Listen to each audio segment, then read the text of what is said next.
Voy a presentarles al siguiente expositor. Nacido en Colombia, tiene un título de médico cirujano de la Universidad de Cauca en Colombia y una maestría en salud pública de la Universidad Johns Hopkins University en Estados Unidos en 1985. Trabajó con MAPS Internacional desde 1986 hasta el 2020, apoyando los diferentes programas de Latinoamérica en las áreas de salud materno-infantil, protección de la niñez, estrategias para manejar el problema de la violencia desde la perspectiva de la salud pública y el desarrollo integral de la infancia desde la perspectiva de las neurociencias y el trabajo con familias y comunidades a cuidar los determinantes para el desarrollo de una arquitectura cerebral robusta que le permite o permita a los infantes desarrollar sus potencialidades a través de la vida. Desde hace 2 décadas se ha dedicado a la investigación del tema de la violencia, el impacto que tiene en las víctimas y las dinámicas que se dan en el hecho violento desde la perspectiva de la neurociencia. Apoya programas de acompañamiento a familias para el desarrollo de competencias parentales y sanidad del trauma con estrategias innovadoras que hoy provee la investigación de la neurociencia para que las familias se conviertan en comunidades sanadoras. En el año 2011, has recibido de la Universidad Johns Hopkins el reconocimiento mundial por el trabajo que realiza en la violencia sexual desde la perspectiva de la salud pública. También viene trabajando en la temática de la violencia de género y protección de los derechos humanos en la niñez y la restitución de los derechos en cuanto a la vulnerabilidad. Es autor de diferentes libros en estas temáticas y ha desarrollado diferentes programas para la capacitación de profesionales en estas áreas. Igualmente, apoya en la búsqueda de desarrollo de políticas públicas para el desarrollo integral de la infancia temprana y la protección de sus derechos. Les pido, por favor, que le demos un fuerte aplauso al doctor José Miguel de Angulo. Muchas gracias. Buenas tardes a todas y a todos. Una gran alegría poder estar aquí con ustedes, conociendo el trabajo que vienen haciendo aquí en La Paz y arriba en el Alto. Muchas gracias por esa opción. La mayoría de los que están aquí, o todos los que están aquí, de trabajar con los sectores populares, marginales, que son múltiples receptores de diferentes tipos de violencia. Una sociedad que ha sido muy injusta, muy cruel, llena de mecanismos de discriminación, de concentración de poder, concentración de recursos y cerrar los accesos a las grandes mayorías. Así que gracias a todas, también los funcionarios que están del Estado por ahí, de la Defensoría, SLIMS, la universidad, muchísimas gracias, que la universidad se acerque a la dura realidad que están viviendo la mayoría de la población en nuestros países, que es la violencia. Bien, yo me voy a concentrar específicamente más en cuál es el origen primario de la violencia. El origen primario de la violencia, porque si podemos entender el origen primario de la violencia, nos va a ayudar a entender mejor cómo desarmamos lo que está generando la violencia en la sociedad. Van a ver 3 palabras que van a ir todo el tiempo, que va a ser neurociencia, violencia, trauma, y al final voy con la última, la cuarta, que va a ser resiliencia, que veamos la increíble capacidad del sistema nervioso que ya nos han dado hoy varias presentaciones de que es un sistema fascinante, una gran riqueza, y vamos a ver que no importa por grave que haya sido la violencia, el cerebro humano tiene una tremenda capacidad para la plasticidad y la resiliencia siempre y cuando encuentre las condiciones apropiadas. Voy a empezar con un poquito de estadísticas para que veamos cómo está nuestra niñez y nuestra juventud en nuestra sociedad. Voy a empezar con este título: de cada 1000 violaciones, 995 depredadores sexuales que los han violado siguen caminando en las calles en impunidad. Y vamos a ver un poquitico de eso. Me van a disculpar mi garganta, he estado abusando bastante de ella este fin de semana y la semana pasada. Bien, 995 quiere decir, si ustedes cuentan de 1000, ¿cuántas niñas y niños tienen la certeza que han sido vistos, entendidos? Algo que nos decía ahorita Jorge, ¿no? Pablo nos decía la importancia, este estudio que decía último, que nos hablaba de que la gente tiene que ser reconocida, vista. El sistema nervioso tiene una profunda necesidad, que es el sentirse visto por el otro, por la otra, sentirse conectado. Soy vista, siento que me sienten, siento que me conocen, siento que se quieren acercar a mí, siento que me acompañan. Y justamente otra investigación que todavía no ha salido, pero es muy grande en Alemania, sobre miles de mujeres o cientos de mujeres, porque no sé exacto el nombre, fueron entrevistadas que habían tenido violencia sexual y las estudiaron y vieron que había un grupo de ellas, no eran la mayoría desafortunadamente, pero fueron completamente, les hicieron todos los tests, todo, y ellas encontraron que habían sido completamente normales, contrastados con el otro, que era mayor el grupo, que tenían serios trastornos conductuales, emocionales, capacidad productiva, problemas laborales, adicciones, y trataron de ver qué variables tenían estos dos grupos de estas dos mujeres. Y era justamente que estas mujeres, cuando fueron violadas de niñas o adolescentes, encontraron a una persona que le vio, que le sintió, no que le dio el consejo ni le resolvió como tú decías, sino que se sintió, estoy siendo sentida. Hay otra persona que me siente, esa neurona de espejo, esa empatía, experimentó, no estoy sola, me siente. Pero miren lo que dicen las estadísticas. ¿Cuántas niñas y adolescentes que han impunidad? Ahora vamos a ver, esos números tan asustados, ¿de dónde son? Este es el Centro de Acopio de Investigaciones que se llama, que ustedes ven acá, no sé, que es la derecha, el RAIN, que es el Centro de Información de Estados Unidos, donde es un país que tiene gran cantidad de información y conocimientos y recursos para sistemas judiciales, policiales. Y miren los números. 230 son reportados a la policía de 1000 casos. Entonces, no tenemos tiempo de hacer, pero hay una práctica muy interesante de ver cuáles son los obstáculos. ¿Qué obstáculos? ¿Por qué reportan solo 230 ante un delito tan grave y tan complejo y que genera tanto daño en la vida de las personas? 230 son reportadas a la policía. Tenemos que 45 son capturados de los agresores. 45 son capturados. Mire, cada una de ellas son 10 personas, ¿no? Son 100 y ustedes son 1000 personas y apoyan. 45 son capturados de 1000. Si seguimos viendo, 9 casos son referidos a la fiscalía. De los 9 casos, 5 casos van a tener una sentencia condenatoria y finalmente 4.6 van a ser encarcelados. No alcanza a marcar el grupito de 10. Si ustedes los alcanzan a ver, está media persona, menos de media persona en línea verde abajo de los dibujitos, porque son 4.6 personas de cada 1000. Bien, esto continuamente va cambiando cada año. Este es 2003 y lo voy a comparar con el 2000, con el 2023, 10 años después, para que veamos qué sucede y por qué se han producido grandes cambios en los últimos 3, 4 años. Les voy a mostrar la gráfica del mismo centro de investigación, es una página web que ahí está, que son las estadísticas de todo el sistema de justicia criminal, llevan los datos y ellos van cambiando. A medida que aparecen nuevas investigaciones, ellas las analizan, los triangulan la información, si es válida, entonces van ajustando sus tablas estadísticas.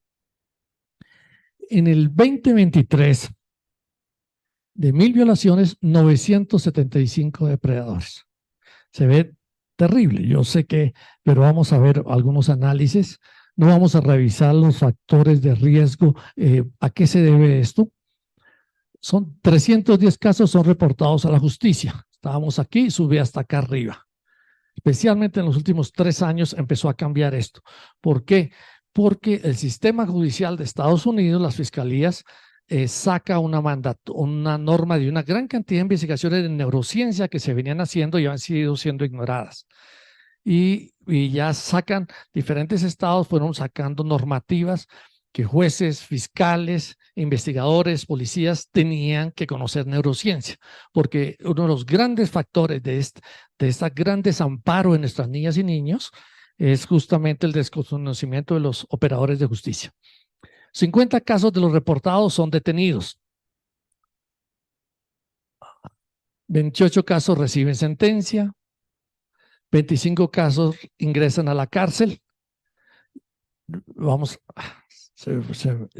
25 casos ingresan a la cárcel. Si ustedes ven, no alcanzan a ver los muñequitos abajo, ya ven que hay 2 completos. Parece que es igual de deprimente, porque sí, esto es muy deprimente, pareciera casi muy parecida o igual a la anterior. Todos estos niños y niñas que están en pleno desamparo. Si el sistema judicial y la sociedad no puede cuidar de todas estas niñas y niños, no puede cuidar de ellas el sistema judicial, ¿cómo será de los otros delitos? Si esto que es tan grave, tan serio, con consecuencias, con costos económicos, no voy a mostrar las láminas, pero lo que le cuesta al planeta la violencia sexual es incalculable. Sin embargo, están abandonados. Son niños y niñas que no tiene quien, no siente su sistema nervioso. He sido vista, he sido sentida, he sido entendida y estoy siendo acompañada. Eso no existe para ellas. Estas son realmente privilegiadas, entre comillas, porque es un derecho de todo el mundo igual el acceso a la justicia.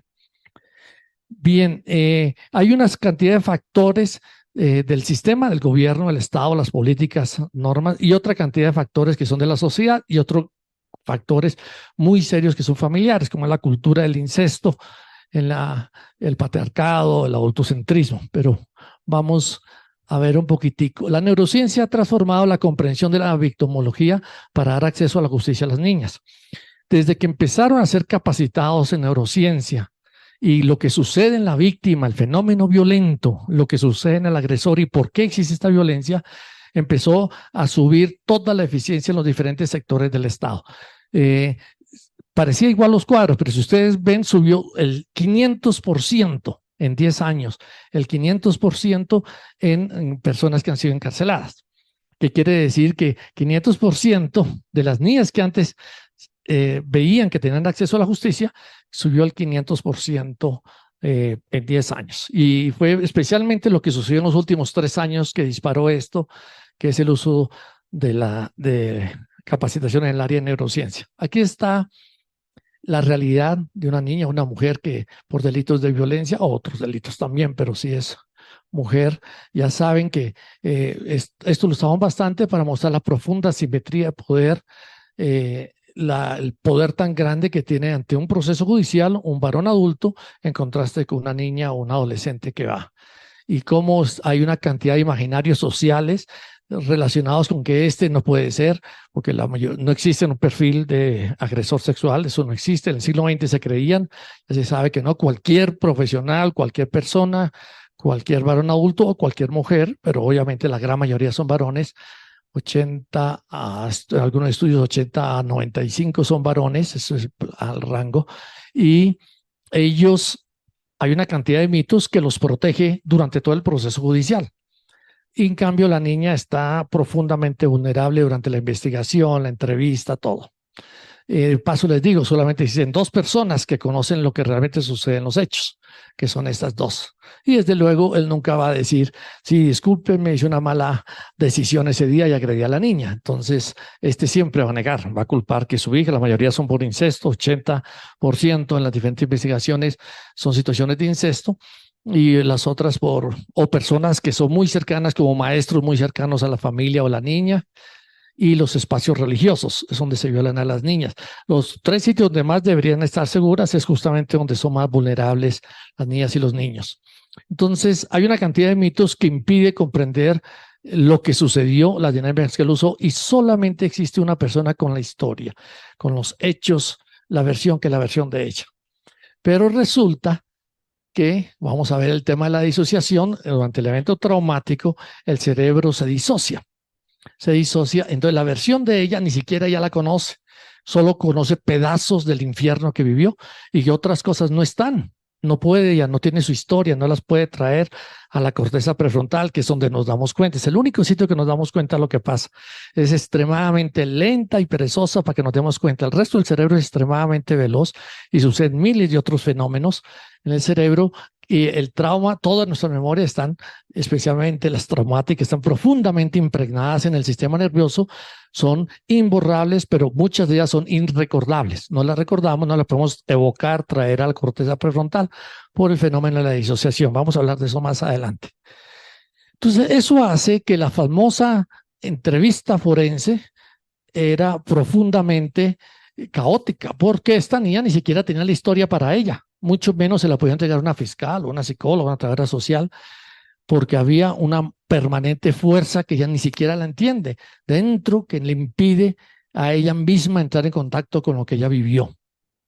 Y la neurociencia abre unas puertas gigantes, por ejemplo, todo lo que es la teoría polivagal, las 8 respuestas del sistema de estrés ante amenazas que hemos hablado hoy. El conocimiento de eso permite que una buena entrevistadora pueda tener contacto con el sistema nervioso, ambos sistemas nerviosos, hacer lo que es la consonancia límbica, la resonancia límbica, la resonancia somática, y a través de eso poder evocar una historia primero para ella y posteriormente para que se la cuente a la entrevistadora forense.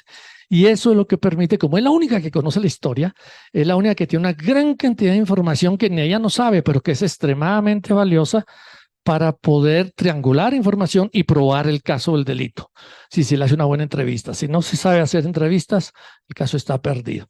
Y entonces está la parte de forense, la parte del proceso judicial de los jueces, está la parte de los médicos, que es terrible. Los médicos forenses están con unos modelos del siglo XX que altamente revictimizantes y con una cantidad de mitos. Hablábamos, nos encanta ver en la violencia el moretón, la mancha, todo, y a ver, si no tienes el moretón, entonces no has sido violada. Uno de los mayores formas de revictimizar a la gran mayoría de mujeres que sufrieron violencia de niños y niñas fue que cuando fueron al forense, el forense reporta que no había los moretones ni lesiones y que no había señales de que había actividad sexual. Entonces, es la prueba reina que usan los jueces y los jueces lo declaran libre al agresor. Por eso es que no entran a las cárceles. Los declara libre al agresor porque el médico forense no reportó porque no habían lesiones. Ellos quieren ver moretones, desgarros, sangre y no entienden ni idea las investigaciones que se vienen haciendo tanto en neurociencia para saber la versión de esa adolescente y las investigaciones en el área de los exámenes forenses. 90% de los exámenes forenses a niños, niñas y adolescentes, 90% el examen forense es completamente normal. Es normal que sea normal en violaciones sexuales. Solo el 10%. Ese es un mito gigante que vienen reproduciendo los médicos. Hay un libro que se usa en los textos en Argentina y en Bolivia, que fue publicado, el capítulo de violencia sexual en niños y niñas y adolescentes lo escribió un señor en 1973. Él ya murió hace 20 años.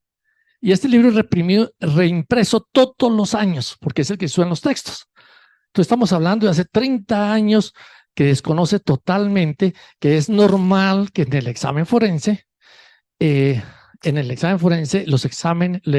los órganos genitales son normales, son hechos, son plásticos, el himen, los músculos, la vagina, aunque sea una niña de 4, 5, 6, 8 años. Eso aterroriza a la gente. Y si las violaciones son por el ano, también es normal el ano. Los bolos fecales son más grandes. En niños y niños que han tenido bebés, saben, y algunos de ellos hacen un fecaloma, una impactación fecal, y salen unos bolos fecales grandísimos por el ano.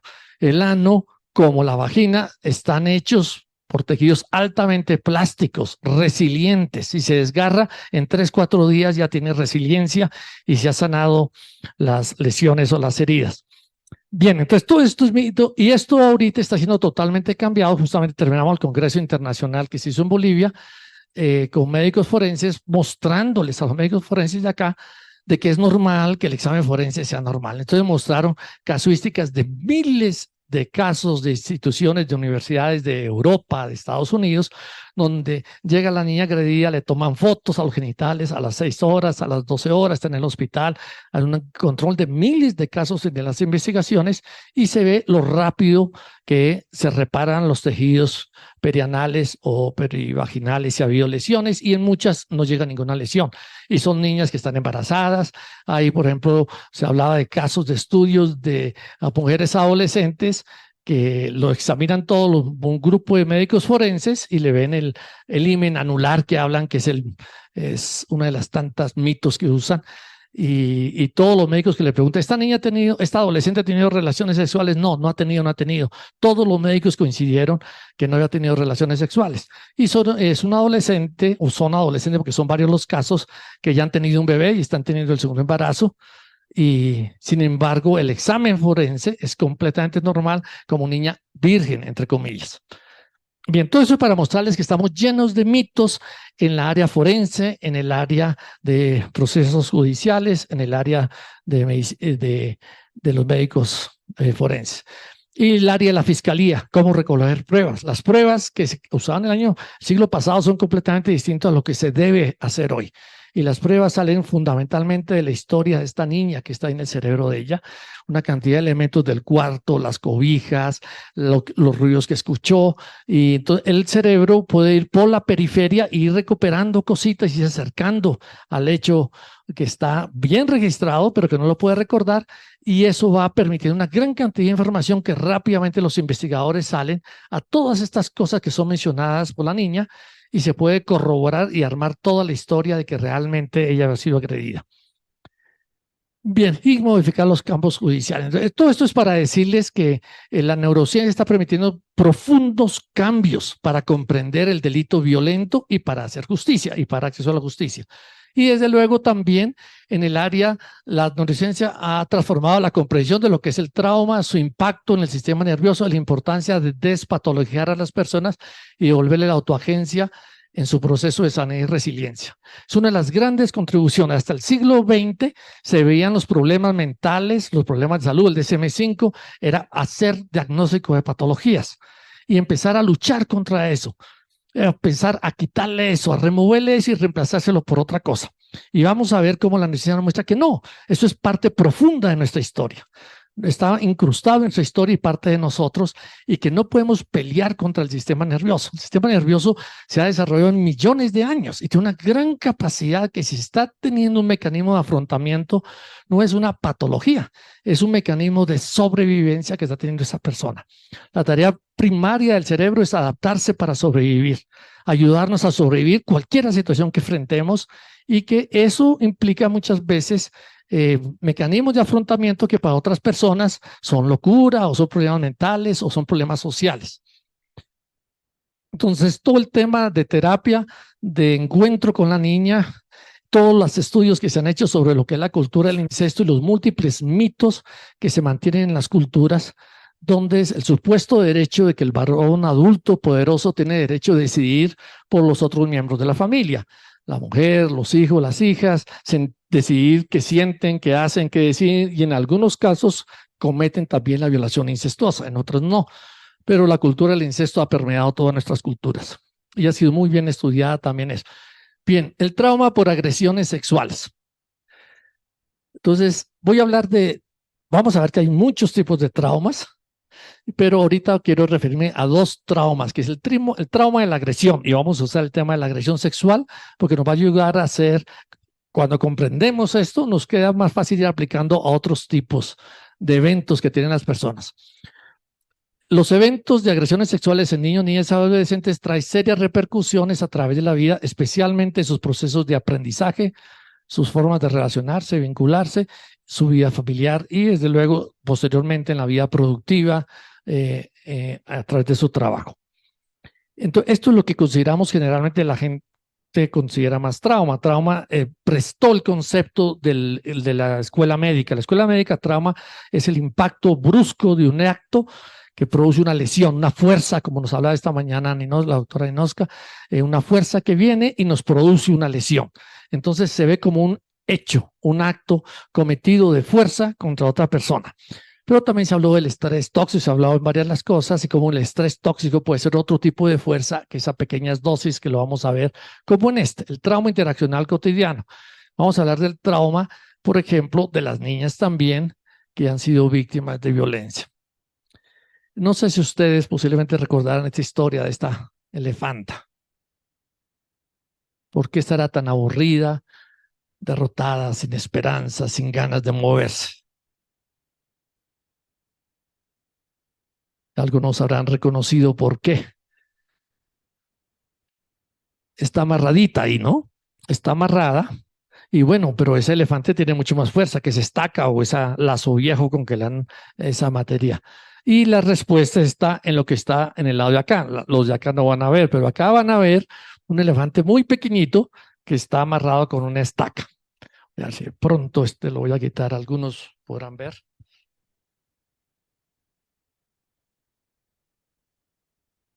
Hay un elefante pequeño amarrado con una estaca y nosotros lo usamos mucho para que los mismos niños y niñas puedan entender lo que es el impacto del trauma y el trauma de un hecho, de un evento o de una situación o de un proceso, vamos a ir viendo, funciona como una estaca de estas. El niño y la niña llega a un mundo donde ve que este es el mundo que ha llegado y crea una serie de imaginarios donde posteriormente en la vida, su vida, sus decisiones son tomadas en base a lo que vivió en su infancia. Ya ha sido mencionado también por varias personas hoy. El estrés tóxico de las interacciones cotidianas tóxicas por ser mujer y no tener a dónde recurrir.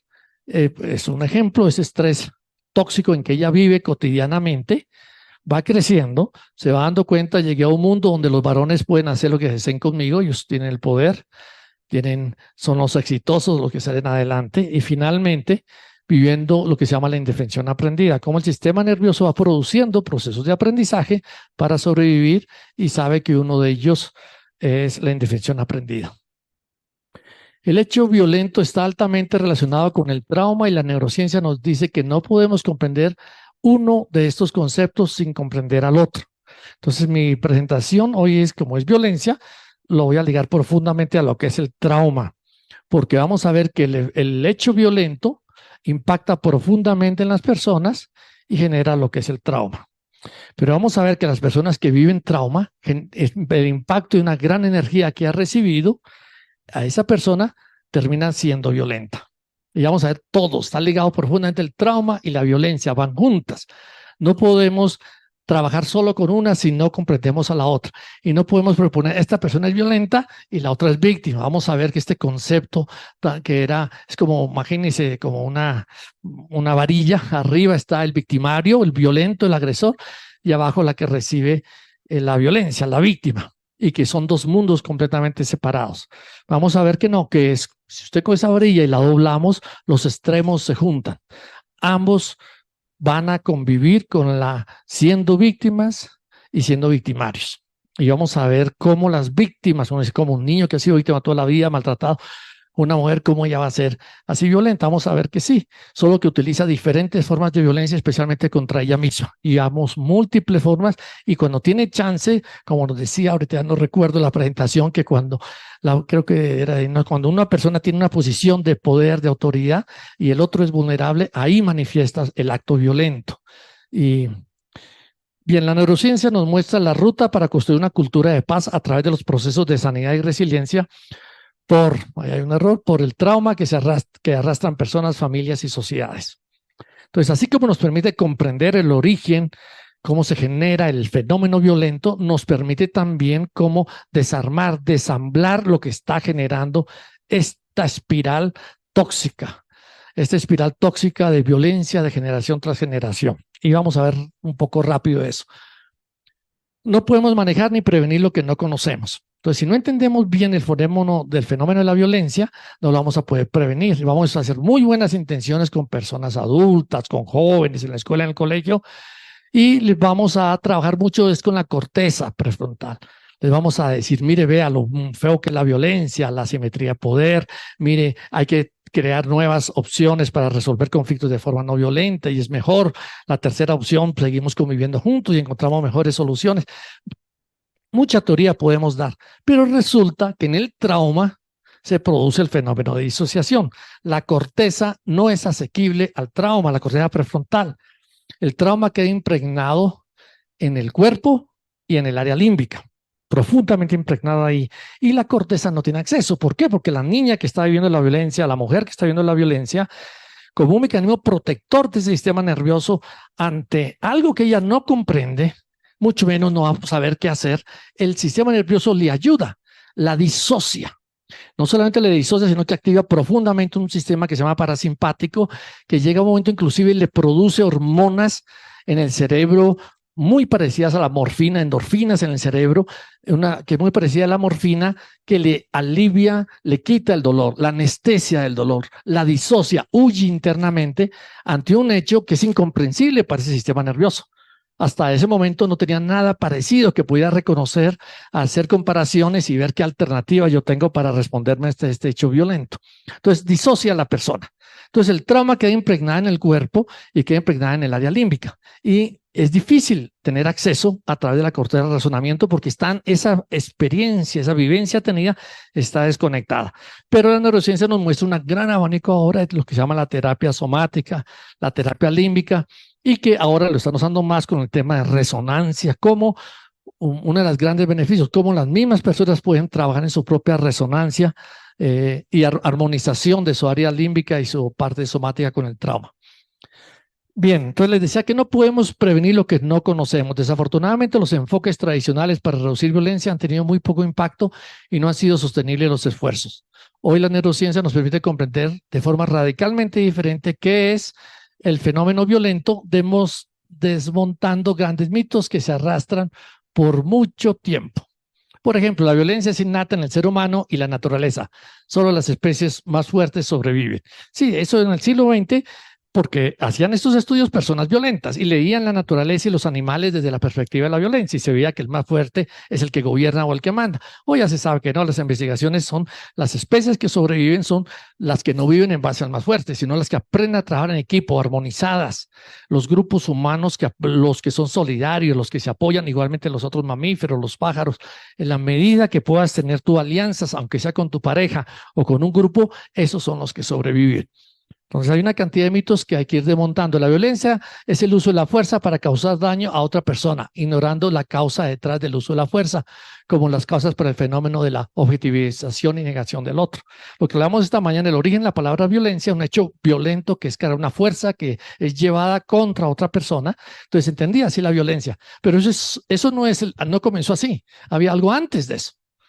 Entonces, hoy la neurociencia nos permite acercar qué era lo que había antes de que se levantara ese puño y golpeara a la otra persona. Entonces, es otro mito y nos quedamos de violencia, partimos desde el hecho violento y no lo que hay detrás, antes, previo a eso. El daño de la violencia es físico y psicológico que afecta parte del cuerpo o parte del bienestar emocional. Y trabajamos con esa parte del cuerpo que se ha lesionado, la parte emocional. Ese es otro mito. El ser humano es integral y el fenómeno violento repercute profundamente, como vamos a ver en todo el ser humano, en una cantidad de áreas que nunca antes imaginaban. El tratamiento de la violencia es como un enfoque, con un enfoque médico para el cuerpo y un enfoque psicológico o psiquiátrico para el daño que causa la violencia. Otro mito, el fenómeno de la violencia afecta básicamente a la persona que recibe la violencia y no mucho a la familia y a otras personas. Por lo tanto, el tratamiento es individual a la víctima. El fenómeno violento repercute profundamente en el sistema de que esa niña es parte de toda esta familia y repercute profundamente en el victimario. El trauma para el victimario es grave. Ahorita están haciendo investigaciones de lo que es el trauma epigenético, por ejemplo. Hay una serie de fenómenos muy interesante que están manifestando los niños en Israel y los niños en Alemania, muy parecidos, con trastornos del síndrome de estrés postraumático y otros tipos de manifestaciones sin tener ninguna otra explicación. Ha saltado 2, 3 generaciones, los mismos síntomas en niños en una generación en Israel y en Alemania, y que desde la Guerra Mundial. Y entonces, igualmente hay otros estudios muy interesantes que muestran de que repercute profundamente en todo el grupo, víctimas, victimarios y el resto de la sociedad. Y que por eso tenemos que urgente darle prioridad a lo que este Congreso está tratando de hacer. Y gracias por todos los que vienen a facilitar este proceso en Bolivia y a los que están también viniendo a ver qué podemos aplicar en nuestros trabajos. Los trastornos mentales de los que usan la violencia o de personas que experimentan el trauma de la violencia son solo problemas bioquímicos. Entonces nos centramos en muchas veces cuál fue la regularización de los neurotransmisores o de los sistemas, y vamos a ver que hay otra serie de fenómenos que hay que tener en cuenta muy importante. La violencia del trauma que causa es como una enfermedad que hay que curar, y hay una serie de tratamientos médicos, psicológicos y psiquiátricos para curar el trauma o las manifestaciones del trauma. Los vamos al DSM, sí, al DSM-4, lo estudiamos bien, qué diagnósticos tiene, qué patologías tiene y cuál es el tratamiento que les vamos a dar. Y patologizamos a las personas y vamos a tratar solo, la patología es solo la manifestación final de una serie de procesos que se han dado antes en el sistema nervioso. Entonces podemos parar una patología, pero revienta por otro. Le quitamos la adicción, pero entra en una trastorno de alimentación o una conducta obsesiva compulsiva. Le damos terapia para la obsesiva compulsiva y así lo vamos saltando hasta que pueda tener una ideación suicida o una personalidad suicida. ¿Por qué? Porque está ese sistema nervioso altamente resquebrajado y regularizado. Y lo que estamos haciendo es peleando contra manifestaciones. Y cuando peleamos con el sistema nervioso, llevamos las de perder. El sistema nervioso lleva millones o cientos de miles de años formándose y va a saber muy bien defenderse de las técnicas que podamos usar psicólogos o psiquiatras. Cuando los niños y niñas son pequeñas, el impacto del trauma no es tan serio, pues no se dan cuenta de lo que está sucediendo. También nos hablaba esta mañana de eso, que los niños repercute mucho más serio. Las víctimas tienen que ser pacientes, pero se les puso la palabra pacientes, y entender que el tiempo sanará las heridas. No, el tiempo no sana. Estas y otras ideas han hecho que nuestra comprensión de la violencia y las propuestas de soluciones a ella, como el acompañamiento apropiado a las víctimas, haya sido altamente inefectivo. Afortunadamente, la neurociencia nos ayuda a sobreponernos a esto y muchos otros mitos que se han hecho parte de la problemática de violencia. Ahora veamos por el lado positivo. La neurociencia ha abierto un nuevo paradigma en la comprensión y manejo del trauma y ha traído profundos cambios para comprender formas efectivas de prevenir y manejar el trauma de las personas, familias y comunidades. Si queremos reducir violencia en la sociedad, tenemos que facilitar procesos de sanidad del trauma. Porque la persona que ha vivido trauma es una persona que tiene una energía tremenda adentro por el daño recibido y la va a empezar a dirigir hacia otras personas o hacia sí mismas y de diferentes formas. O la mezcla de las dos. Típico, ustedes han visto las estadísticas de todos ustedes trabajan en violencia doméstica. ¿Quiénes son las personas que más violencia doméstica están cometiendo en Bolivia, por ejemplo, o en Latinoamérica, todos los países? ¿Quién es la persona que mayor violencia doméstica está cometiendo? ¿Sí? Contestamos fácil eso, pero no. Las que trabajan en los hogares, en las familias, ¿quién es la persona que mayor violencia doméstica está ejerciendo? ¿Cómo nos cuesta pronunciarlo? La mamá, cotidianamente. ¿Por qué? Primero, porque el varón se lavó las manos y dijo, yo no voy a meter a esto de guaguas, es para las mujeres. Ella la parió, ella le dio de mamar, que ella sea la que las cuide. Y lo único que hace es darle órdenes. Y le han puesto una gran cantidad de mandatos a esta, no solamente el marido, sino de la sociedad, de que sus hijos tienen que ser así, vestirse así, comportarse así. Esas pobres mamás están saturadas de exigencias. Además de eso, son las proveedoras de la comida. Además de eso, tienen que llevarlos a la escuela, al colegio, tienen que recoger. ¿Cómo puede manejar una mujer que está que revienta sin recursos de ninguna clase a sus hijos? Apúrate, ponte rápido, que te ponga la ropa, rápido, que nos va a dejar el trufi, súbete, haga todo. Entonces, todo el día está gritándole y está utilizando frases como las que nos decían esta mañana también, palabras que en otros sitios ni siquiera se utilizan en la primera presentación, que no existen, pero aquí son continuamente cotidianas. Y utilizamos dos de las herramientas más valiosas que tiene el sistema nervioso, de las emociones más valiosas para la convivencia, que es la vergüenza y la culpabilidad. La vergüenza y la culpabilidad son preciosas emociones del ser humano, porque la vergüenza es lo que a mí me ayuda, es la fuerza más grande que me ayuda a ver, realmente yo puedo hacer algo mucho mejor de lo que estaba haciendo. No es apropiado lo que yo hice, no me siento bien, puedo hacerlo, me siento avergonzado de que no cumplí con esta tarea o con esta función. Y la culpabilidad, que si le hago daño a alguien con una injusticia, tengo que ir a reparar.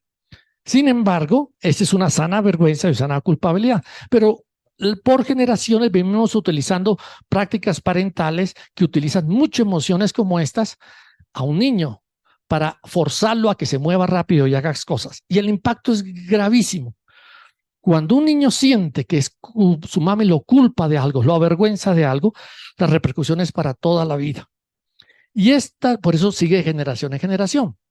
Y esta mamá que le estaba hablando, obviamente las más crueles de violencia doméstica, ¿quiénes cometen las violencias más crueles de violencia doméstica? ¿Quiénes? Las más crueles, las más destructivas. Ahí sí, obviamente los varones, ¿no? Por eso tenemos creado este delito feminicidio. Pero en la cotidianidad, no porque el hombre sea menos violento o mejorcito que las mujeres, no, porque ni se involucra y porque él está alejado, pero lo que está a cargo de todo el KEPI es la madre. Bueno, las investigaciones demuestran que el trauma está muy extendido en toda la sociedad. Vamos a ver que todas y todos hemos sido cruzados por el trauma y que la persona que todavía siga pensando, bueno, yo afortunadamente, mis papás eran preciosos, mi familia feliz, el mito de la familia feliz, el mito del papá lindo, la mamá linda, sí me daba chicote, me pegaba así, pero gracias a eso soy lo que soy, ¿no? Yo en los talleres, los que van a traer en las comunidades, sí, mi papá me pegaba, pero si no es por él, yo no estaría donde yo estoy. Imagínense si no lo hubiera pegado donde hubiera podido haber llegado. Bueno, el trauma no es un evento agudo, sino la respuesta del sistema nervioso ante un evento agudo o procesos o situaciones que vive la persona. Vamos a ver, también nos dijeron que el mismo hecho, nos daban este ejemplo, a dos personas, a una le impactaba tremendamente el ejercicio que hacían en Oscar y a otra no. ¿Por qué? Porque cada persona es única, cada sistema nervioso es único y no es el evento en sí, sino la experiencia del sistema nervioso ante un evento o una situación o un proceso crónico de estrés tóxico crónico. El trauma está altamente correlacionado con la salud mental y una variedad de patologías que son solo las manifestaciones de la presencia del trauma. Abre la puerta a grandes enfoques nuevos ahora para el manejo de un gran abanico de patologías mentales y de patologías orgánicas, que solamente ellas eran manifestaciones de un sistema nervioso extremadamente sobrecargado, de una persona que no pudo conocer su sistema nervioso, no cuidó de él y empieza a batallar, a forzarlo a hacer cosas continuamente hasta que el cuerpo lleva la cuenta. Unos grandes, Gabor Mate, que es uno de los grandes expertos en el mundo ahorita en trauma, él dice, como uno de los libros se llama así, el cuerpo lleva la cuenta, va llevando el registro de esta forma que luchamos terriblemente para ser obsesivos compulsivos con el trabajo, ser perfeccionistas, producir bastante, para ver si de pronto así ya me puedo proteger en un mundo que no me aceptó cuando era niño. Entonces, esa sobrecarga a nuestro sistema y otras que le hacemos al sistema nervioso, llegan sistemas que empiezan a colapsar y van manifestando patologías orgánicas y patologías mentales.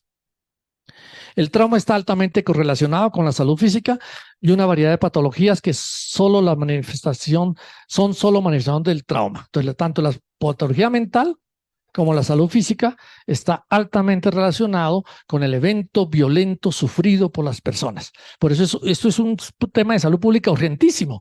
Vamos, si ustedes quieren saber ese tema más, hay una sigla que es ACE. ¿ACE? ¿Qué es ACE? Aquí en Bolivia fácilmente recordamos esa palabra.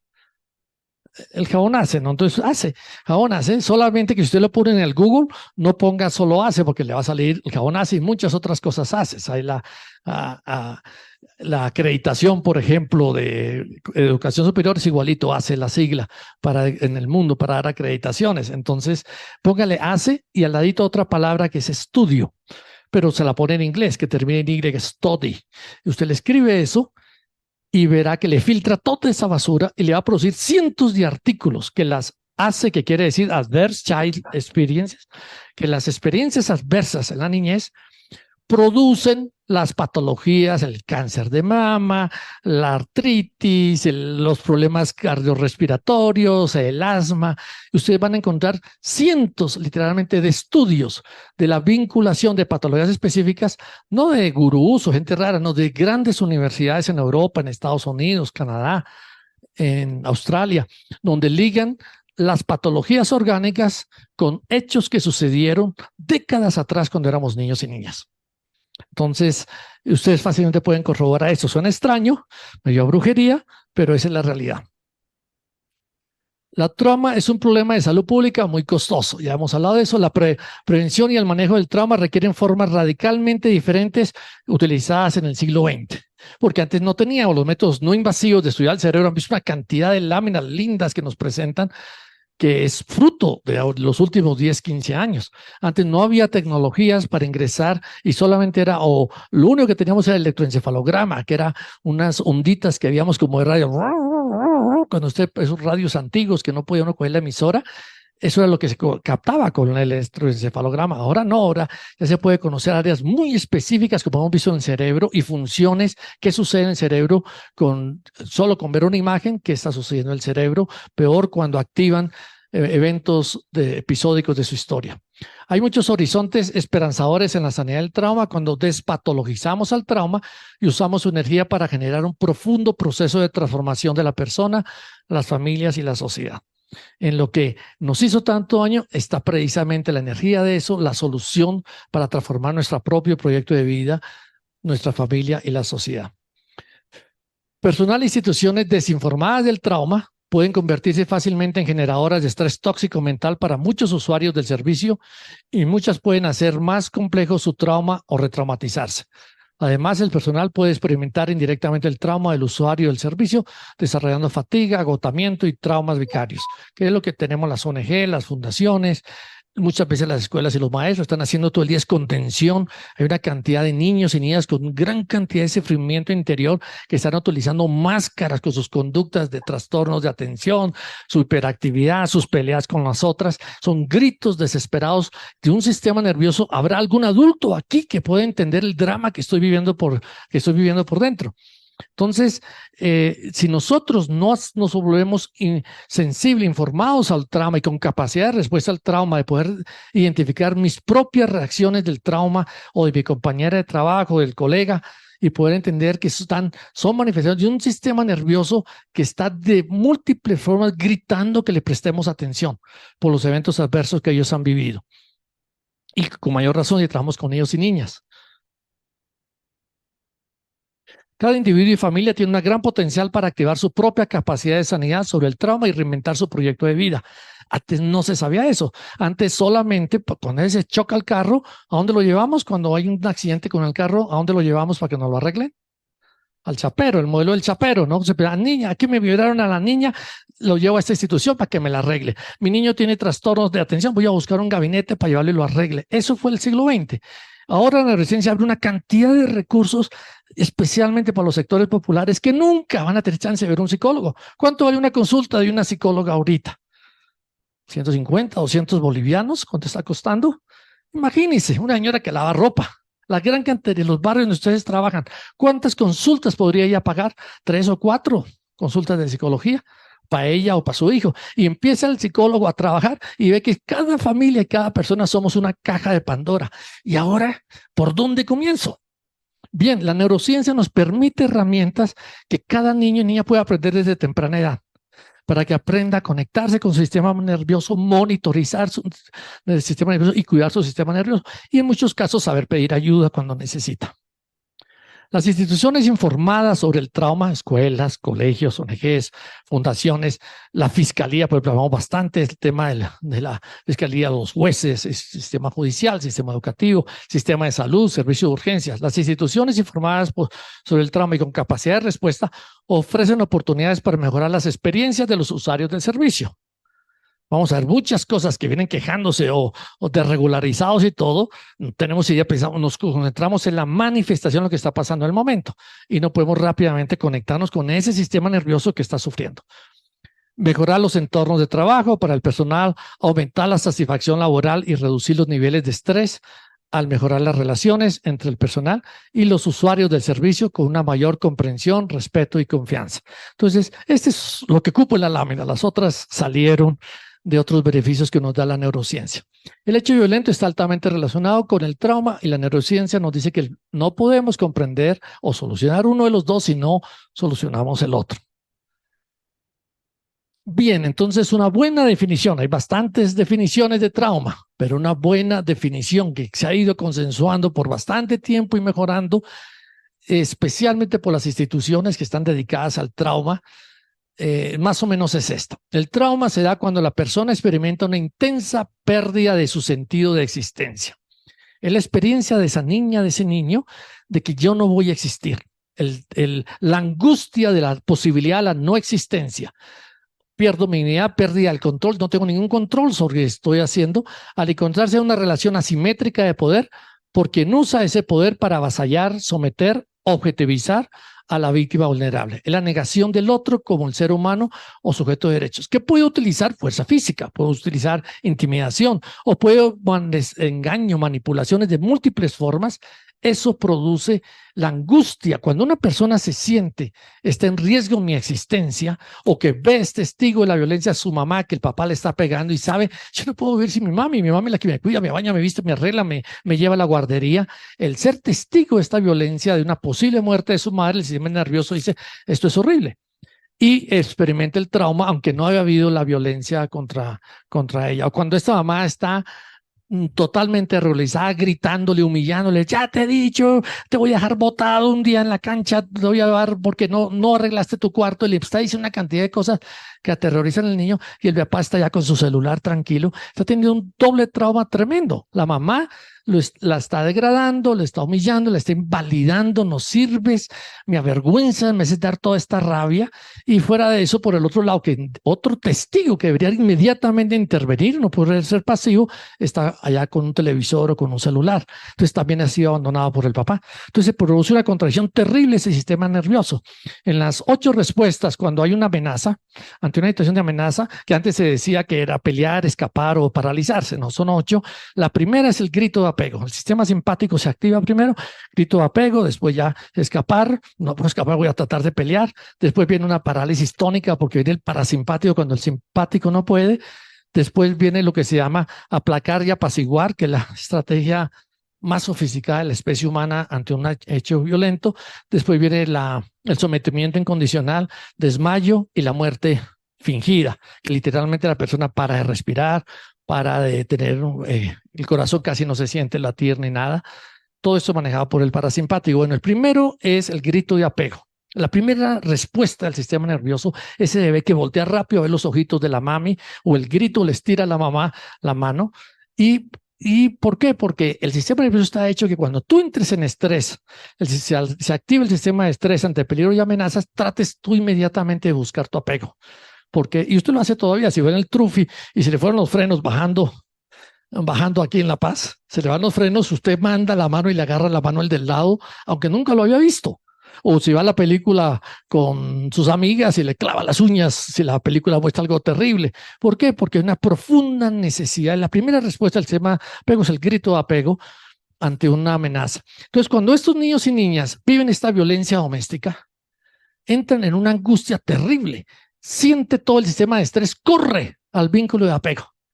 Pero resulta que el vínculo de apego es el que le está produciendo el sufrimiento, el dolor y la violencia. Entonces está atrapada en una paradoja terrible.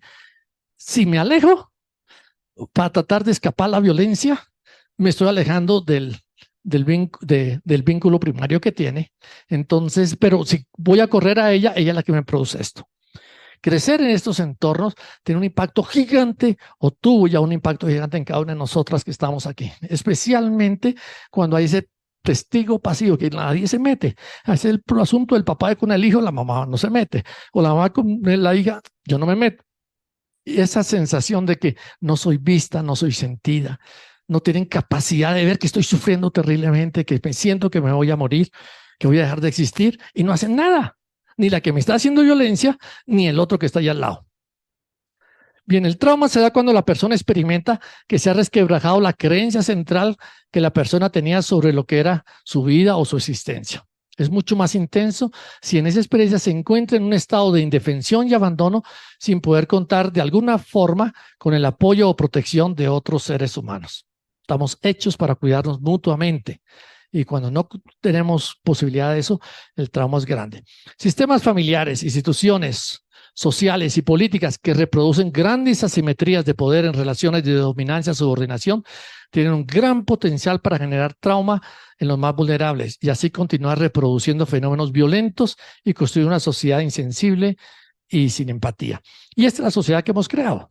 Extremadamente violenta, relaciones por todas partes, relaciones de dominancia, subordinación, dueñaje, el patronaje, el patrón, está metida en los tuétanos de la especie humana.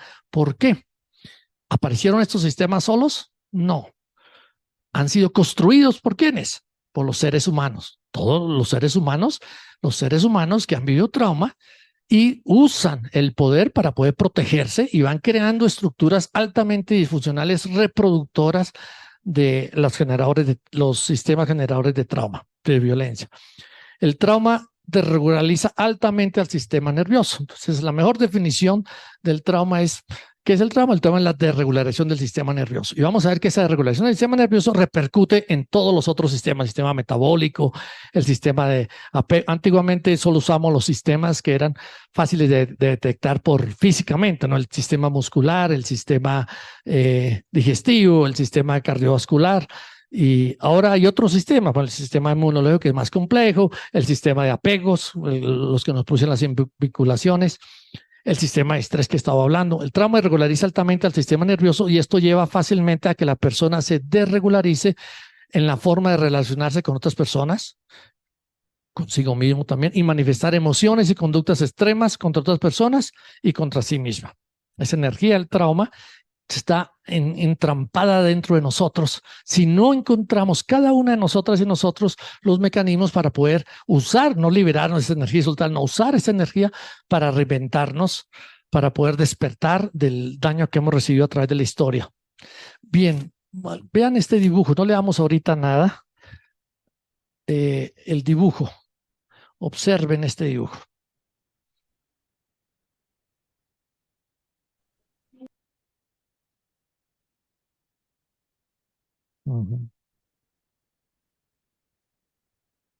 Hay varias personas que veo que ya están haciendo con el dedo así. Están haciendo así. ¿Esta será una familia? No. Puede ser que fuera una familia así, pero realmente no busca eso. Si ustedes ven el vaso, que nos dijo hermosamente el vaso hoy también, se cae el vaso, trae otro que se rompió el vaso, tuvo un accidente, pero aquí no. Se cayó la leche, ni siquiera el vaso no se rompió, se regó la leche derramada. Y esto experimenta una tremenda situación de angustia. Sabe cometido el delito más grande. Cualquier cosa que usted en la casa era catastrófico, como en mi hogar era, si es que le llamo hogar, cualquier cosa era igualmente grave. Todo era extremadamente grave porque todo eso, siempre mi papá reaccionaba de la misma forma, de una forma extremadamente autoritaria, violenta. ¿Y qué pasa? Eso queda impregnado profundamente en el sistema nervioso. Y vamos a ir viendo lo que dice acá arriba, los eventos adversos en la infancia generan subentidades, partes de la persona. Por ejemplo, uno de los grandes hallazgos de la neurociencia en la última década del siglo XX y ahorita ha crecido en todo el mundo es lo que se llama la teoría de la multiplicidad de la mente, porque es justamente este concepto de las partes de la persona que permite que podamos dialogar dentro de nosotros mismos, que permite que podamos, eso que nos decía hermosamente esta mañana también el doctor Castellón, que podemos dialogar con nosotros mismos y podemos evaluar. Y ese es el pensamiento complejo que yo también lo utilizo para mí mismo. ¿Por qué reacciono así? ¿Por qué pienso allá? Y es este concepto de la multiplicidad de la mente o el sistema familiar interno, Internal Family Systems. Es uno de los grandes saltos cualitativos para el manejo del trauma, que es increíble y que puede ser entregado a todas las familias. No tiene que ser solamente un experto que le esté dando, que se disocian, esas partes se disocian y quedan congeladas en el pasado, que irán emergiendo a través de la vida, manifestando sus pesadas cargas hasta cuando tenga oportunidad de ser escuchadas, sanadas e integradas al sistema familiar interno de las personas. Entonces, si él no puede tener este proceso de entrar en contacto consigo mismo, entender a su sistema nervioso y reintegrar estas memorias que quedaron congeladas en el pasado, aunque él no quiera, él no está razonando hacer eso, él explota. Y la prueba, si ustedes han visto los que están con violencia doméstica, siempre ese papá cuando nos violentaba después se sentía tan mal que no sabía cómo pedirnos disculpas, o el marido le va y le compra unas flores o le compra unas salchipapas y se las trae, hasta una lavadora en algunos casos se la lleva a la casa y te juro que no te voy a volver a hacer porque no quiere volverlo a hacer. Pero en la siguiente oportunidad otra vez está eso igualito. ¿Por qué? Porque no son procesos razonados. Es fruto de un trauma que está altamente disociado de la corteza prefrontal. Entonces podemos darle teoría, mira, control de la rabia, control de tus emociones. No, él está, el momento que hay un detonante de su misma historia que vivió pequeño, una leche que se desarrolló, revive ese mismo hecho cuando él era niño y automáticamente hackea esa parte al cerebro, el área límbica hackea y empieza a producir, todavía no ha llegado al razonamiento y ya produjo las respuestas. Entonces, todo lo que hayamos trabajado a nivel de razonamiento, cuando es en trauma, estamos arando en el desierto. Rapidito viene el viento y lo borra. ¿Por qué? Porque el trauma está profundamente registrado, es en el cuerpo y en el área límbica, y es ahí donde tenemos que trabajar. Las horribles emociones de miedo, horror, impotencia, falsa vergüenza, que nos todo el día, ese es un cochino, mira, botaste la leche, lo que vale. Falsa vergüenza, falsos complejos de culpa, indefensión aprendida, abandono, miedo a no ser aceptada o aceptado, que experimentan las víctimas, seguirán siendo arrastradas por las subentidades disociadas, hackeando periódicamente el cerebro y llevándonos a conductas reactivas o explosivas cuando se activa el sistema de estrés. Cuando hay una situación que activa el sistema de estrés, mi sistema autónomo, pero se llama autónomo, el sistema nervioso autónomo, inmediatamente asume el control ante el estrés, como sucedía antiguamente en la selva, cuando aparecía, salía, salteaba el tigre y se los iba a comer. El sistema de estrés se activaba y podían treparse a un árbol increíble que nunca se habían subido antes y no se hubieran podido haber subido. Y no lo pensaron, el sistema autónomo lo salva. Pero ¿qué ha pasado en la especie humana en el siglo XX? Que es que vivimos constantemente en una hiperactividad de nuestro sistema de estrés. Siempre estamos atrasados, siempre estamos fallando, siempre nos van a llamar la atención, siempre vamos a tener consecuencias. Entonces, nuestro sistema de estrés está hipersensible y vivimos con un sistema autónomo que está gestionando lo que estamos haciendo y que no involucra mucho la corteza prefrontal. Por eso es tan importante el proceso de sanada, porque es integrar lo que vamos a ver un poquitico más adelante. La función fundamental del sistema nervioso es adaptarse para sobrevivir. Ese niño, esa niña tiene que adaptarse. Nosotros no escogimos el tipo de papá que queríamos o el tipo de apego. A mí me gusta el apego seguro, quiero un papá y una mamá con apego. No, si el papá tiene un apego desorganizado y es violento, la mamá tiene un apego evitativo que huye todo el tiempo, no quiere involucrarse, no conectarse emocionalmente, ese niño tiene que adaptarse a esos tipos de apego, a ese tipo de vinculación. No tiene otra alternativa. El sistema nervioso, la función primaria es adaptarse para sobrevivir y así experimentar armonía en el organismo y armonía con el entorno, aunque sea violento, aunque sea catastrófico. Es tremendo el sistema nervioso. Se adapta. Si nace en una nave espacial dentro de 1000 años, se va a adaptar a vivir ahí muy bien, como se adaptaba hace 5000 años, vivir en cavernas o vivir en una selva. Se adaptaba muy bien. Ustedes vieron esa odisea tan linda que tuvimos en Colombia de esta niña de 11 años que estuvo en la selva más de un mes y salva a sus hermanitos, incluyendo un bebé. Anda a ver quién, ni siquiera una mamá, a ver si salva con un bebé sin pañales, sin comida, sin nada, sin un machete, sin cuchillos.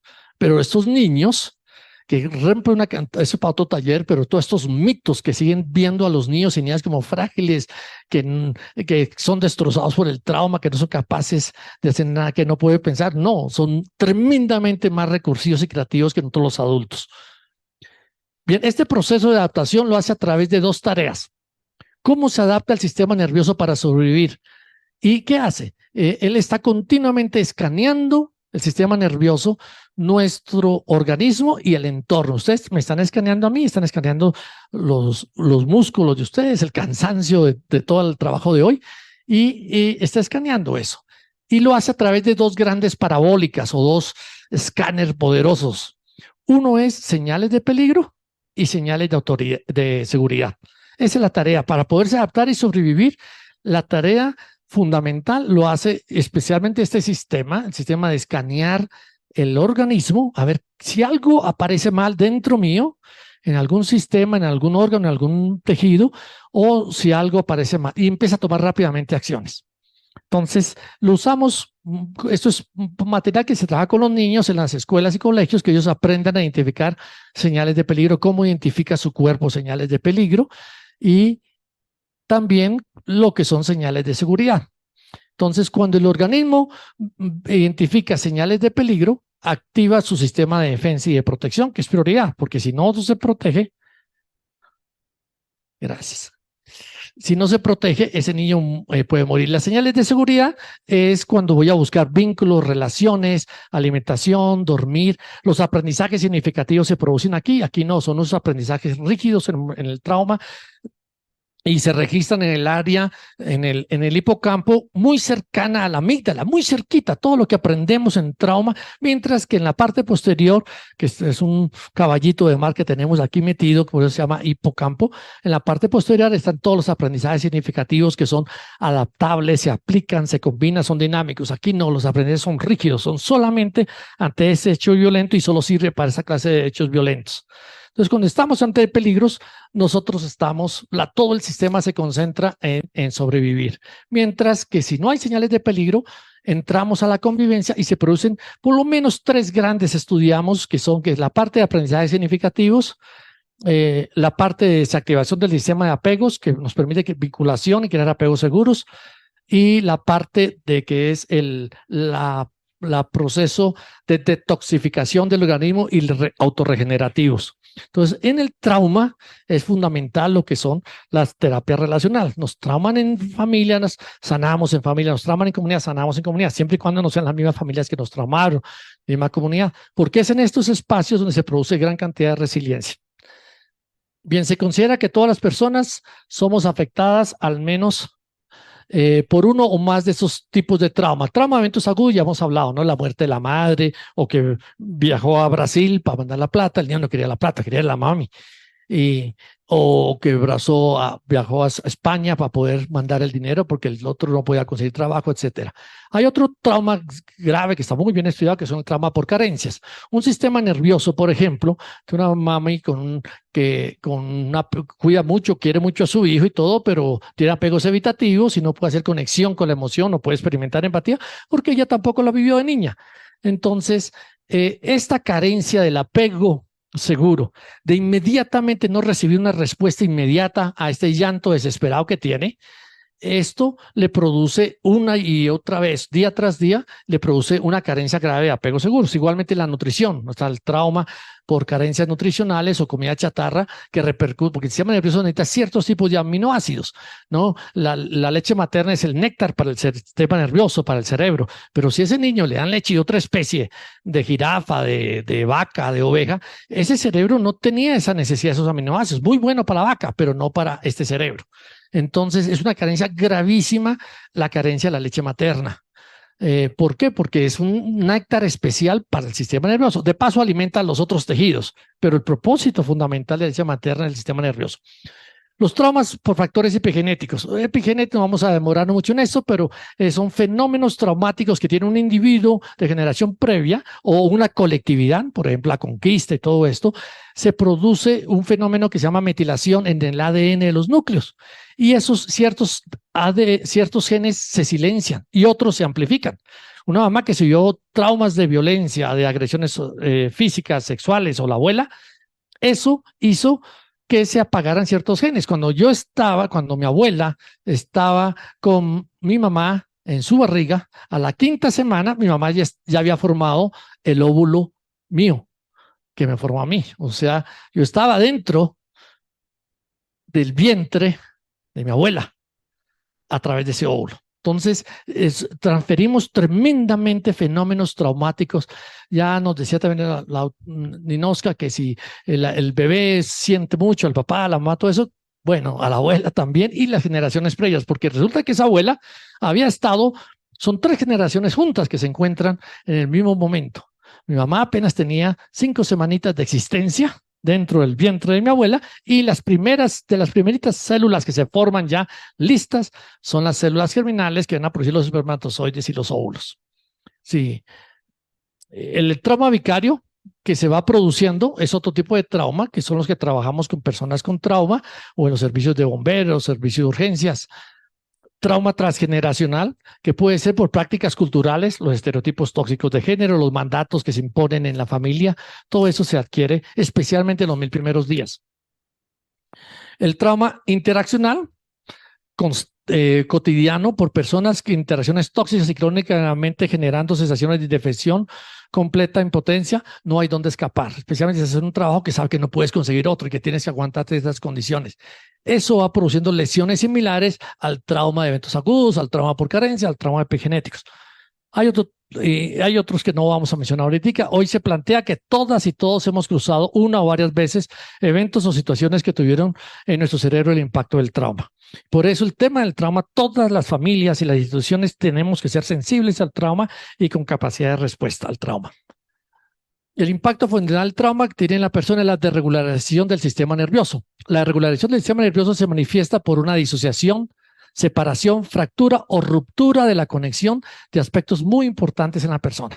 Esa interrupción del evento o del proceso, la situación tóxica al cerebro, esa se resquebraja la sensación de existencia de esa persona y produce disociaciones, por ejemplo, la corteza prefrontal y el área límbica. Ya he dicho, el trauma se impacta profundamente el área límbica que está aquí y no hay cómo comunicarse con la corteza prefrontal.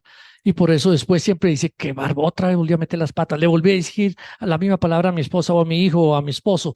Y aunque nos arrepentimos, boom, vuelve y salta, porque no es cuestión de yo querer o no querer, es cuestión de que hay dentro de mí una desregularización serial del sistema nervioso, y si yo no aprendo a corregir eso, no voy a poder salir adelante. Entre las otra disociación grande, que son las memorias tenidas en los momentos o periodos de vida que se vivieron los eventos. Tenemos un sitio de registro que organiza nuestras memorias episódicas, qué fue primero, qué fue después, a qué escuela entré primero, a cuál de tres, pero en los eventos traumáticos se ha visto que no, está fuera de ese calendario. Está congelado esos hechos en el pasado y exiliados o reprimidos. No podemos evocarlos ni organizarlos bien en el tiempo. Entre las diferentes partes o subentidades de la persona que va construyendo a través de la vida, el sistema familiar interno. Son una serie, mis memorias episódicas que se guardan en el área límbica, precisamente en el hipocampo.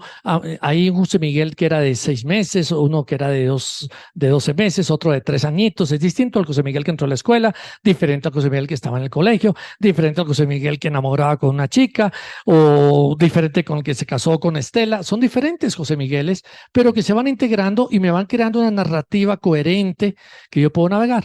Y diferente cuando ya nacieron nuestros 5 hijos, y cada hijo que vino nos cambió totalmente y aparecía otro José Miguel, porque cada hijo era único, diferente, y apareció otro José Miguel.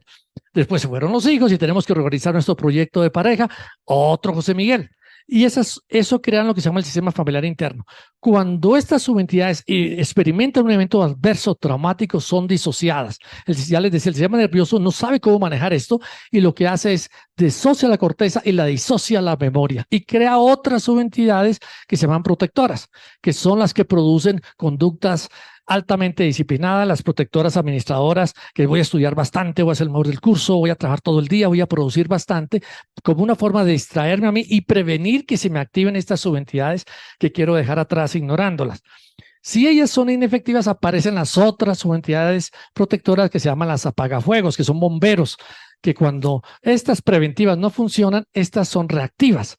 Se activa la subentidad, el registro del trauma, la angustia, el horror, inmediatamente aparecen estas apagafuegos, que son los ataques de ira o puede ser las adicciones. Estas reactivas generalmente son consideradas como patologías mentales o patologías físicas, que es otro mecanismo de intensificar la distracción de todo mi sistema a luchar contra esta nueva situación y no vaya a entrar en contacto con el trauma que vivimos de bebitos o de adolescentes.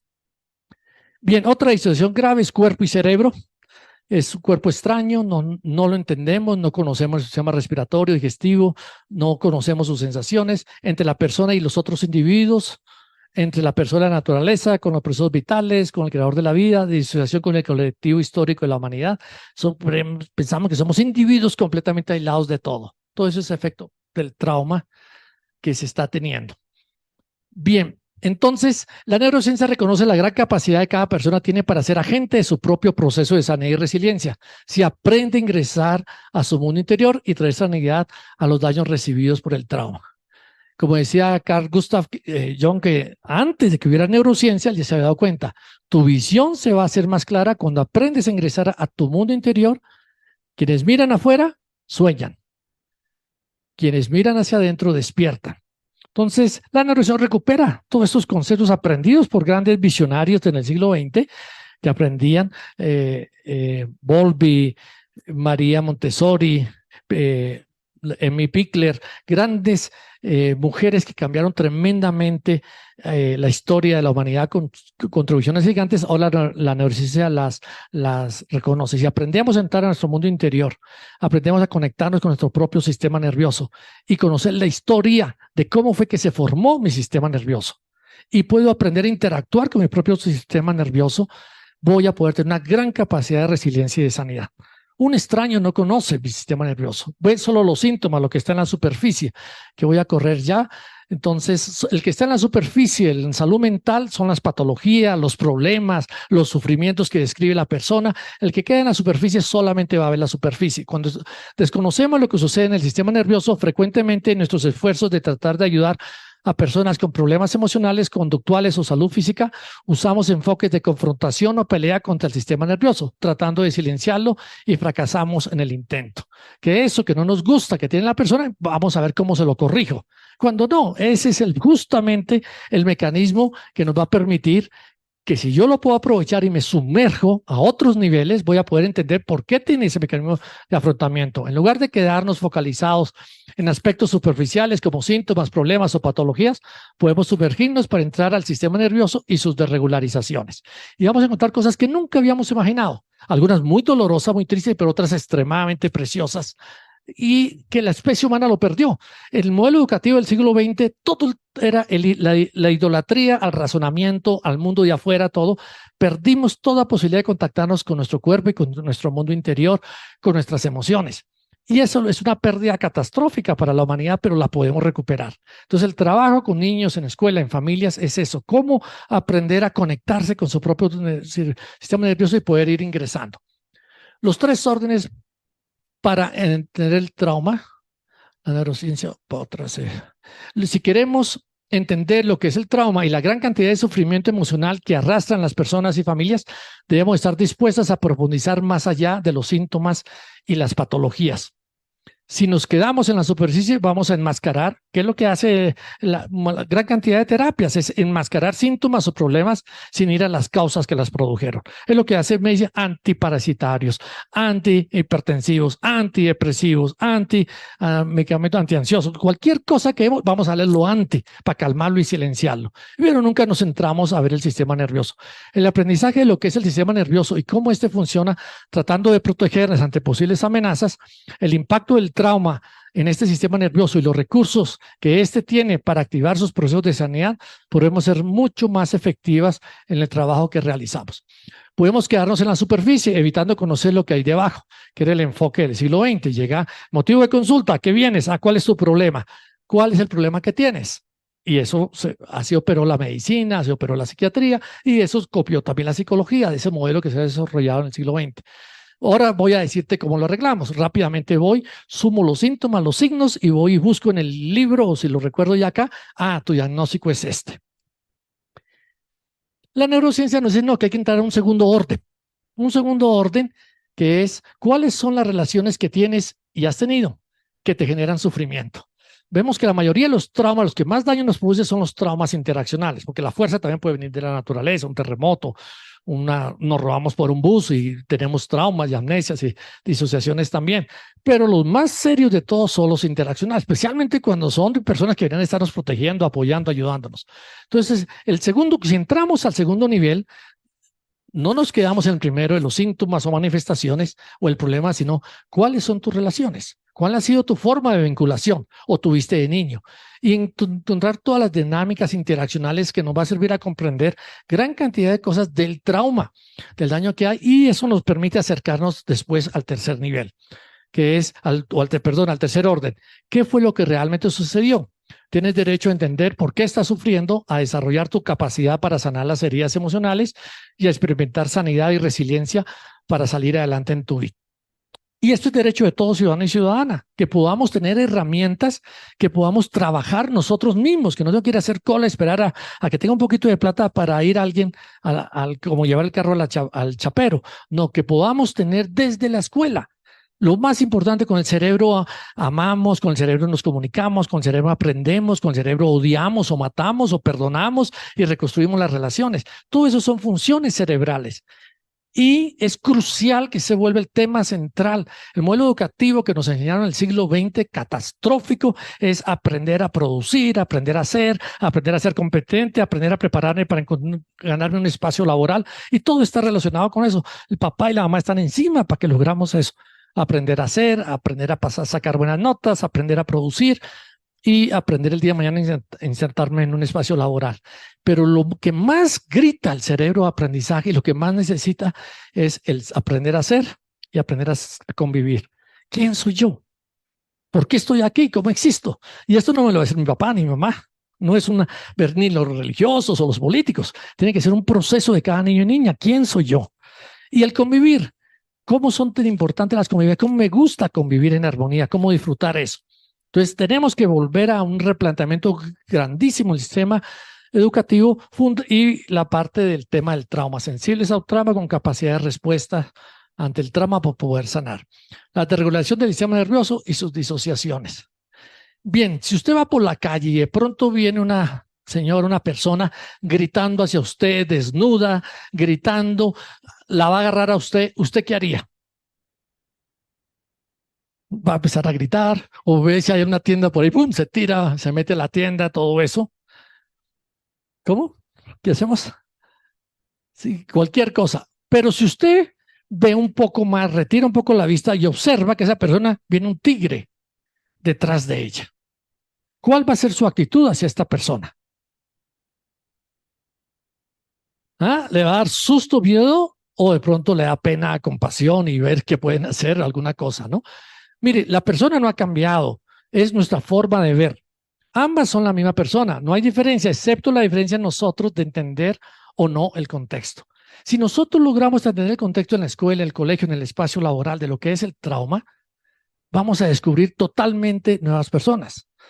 Si lo que es nuestra pareja, lo que es nuestro hijo, nuestro adolescente, porque entendemos que todas y todos hemos sido cruzados por el trauma y que todas estamos sufriendo tremendamente por dentro, reprimimos ese sufrimiento que nunca nos enseñaron a aprender a sufrir, como en cambio sí los gobiernos en el oriente, ¿no? Que no hay loto si no hay lodo. Si quieres tener hermosas flores de loto tan lindas, necesitas el lodo, y que todos tenemos loto o trigo y cizaña dentro de nosotros mismos, tenemos loto y flores, y que necesitamos aprender a conocernos de una forma integral unos a otros y no en base a máscaras o apariencias. Ya, entonces el trauma desregulariza el sistema de respuesta a situaciones de estrés, causando un rango estrecho de la ventana de tolerancia. La ventana de tolerancia es una ventana que tenemos nosotros para ver al mundo, qué comprendo del mundo, qué me gusta del mundo, qué no me gusta, y este es como un río, el flujo de la vida. Vamos en un barquito, altibajos, simpático, se activa el sistema simpático, a ratos el parasimpático, bajamos, subimos. El simpático es todo lo que nos moviliza para el deporte o para la pelea o para escapar, para escalar, para bailar. Mientras que el parasimpático nos tranquiliza, calma la energía del otro, permite la recuperación, entonces se equilibran los dos. Y el trauma, cuando viene el trauma, se produce un fenómeno que son estas líneas de que ya no estamos en el río del bienestar, nos salimos y tenemos altas desregulaciones por el sistema simpático o por el parasimpático. Movilización, nos volvemos hiperactivos, acelerados todo el tiempo como yo, o nos volvemos lentos, difíciles de comprender las cosas, de movernos y todo con el parasimpático. Entonces aquí hay una elevada actividad cerebral con ansiedad, pánico, hiperactividad, exagerada reactividad, incapacidad para relajarse, inquietud, hipervigilancia, problemas digestivos, emociones desbordadas, dolores crónicos, insomnio, hostilidades. Todo esto produce un grupo de patologías orgánicas y mentales que están dadas por el sistema hiperactividad, el sistema simpático.